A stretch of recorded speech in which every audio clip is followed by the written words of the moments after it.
Flowers are a wonderful thing.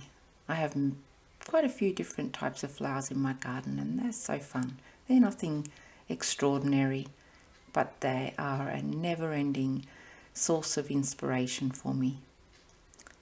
Even these beautiful little geraniums. In the same way, so are the weeds. I don't know what these ones are called, but they're so pretty. And these, look at them, they're so gorgeous. So I'm going to head up into the studio and get painting. Today I'm going to use markers and watercolour pencils to create just a very simple little picture that can be framed and could potentially be a budget idea for a gift for somebody. There's no need to spend huge amounts of money on the materials. You can create something utterly beautiful with just simple materials. I'm using simple printer paper, copy paper, and a marker. I'm just going to do a little circle with little petals around them. I choose to do 7, but you could do as many or as few as you wish. Make them all different shaped, because the more irregularity, the more they look like nature in a way, because the wind blows them and they move and they bump against things and grubs and bugs eat parts of them, and there's lots of reasons to not try to make perfect petals. Plus it takes the pressure off a little bit too. I like to just get in the zone and start making a heap of petals. So fill up your page with as many as you want.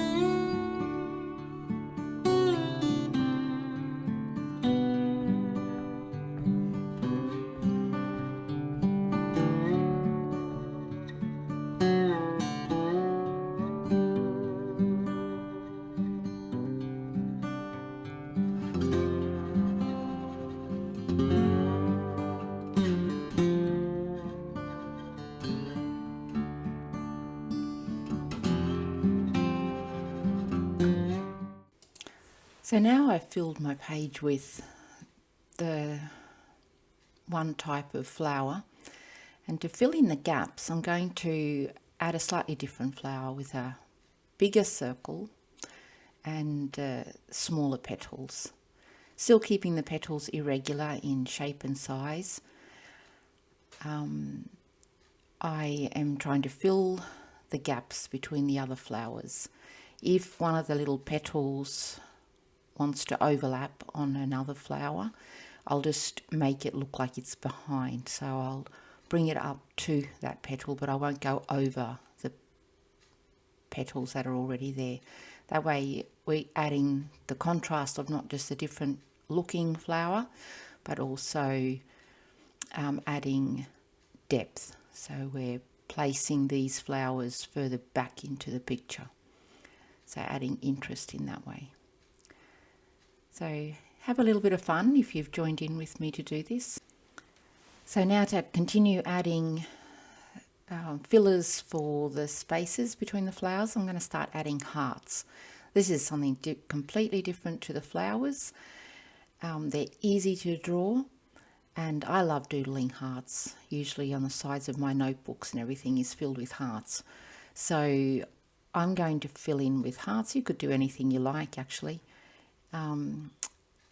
So fill in the spaces until it looks nice to your eye. To fill in the spaces a bit more, I'm going to put in these little, I guess you'd call them abstract forget-me-nots, 3 little dots, like a triangle. The idea is just to fill up the gaps so that it looks pleasing and to add more contrast to the design. So these aren't petals or circles, they're just plain and simple dots if you're using a marker.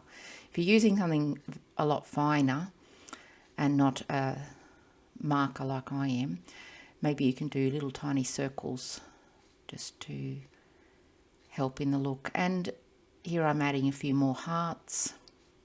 So whatever I think a space needs, I'm just looking at it and deciding what looks good. For colours, I'm going to use my colour wheel. My main colour will be orange, red, yellow, and the complementary or focal point colour will be a blue, just a straight blue.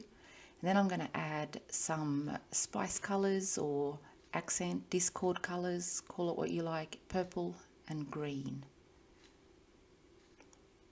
So there's my green pencil, purple, blue, and then my orange colours, which vary from, more red to more orange.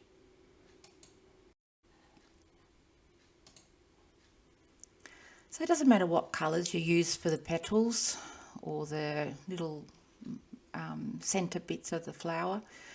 It's really up to what looks good to you, and I think just having a limited colour palette, so just selecting a few colours that look good together, and then just sticking to those colours, not adding anything else. Too many colours can be too much, so you just go through and colour it all in and have fun.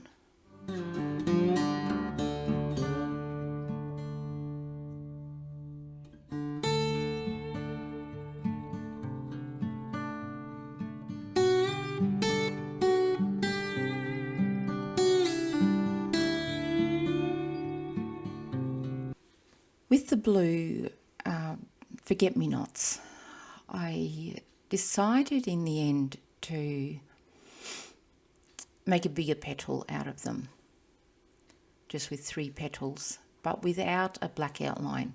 I like the contrast that it gives, so everything else is outlined except for these little forget-me-nots. And I'm also placing them behind, like as a layer underneath everything, so they don't get drawn on top of the other flowers, they get drawn behind the other flowers. So there's just bits of them poking out, and I like it this way, I think.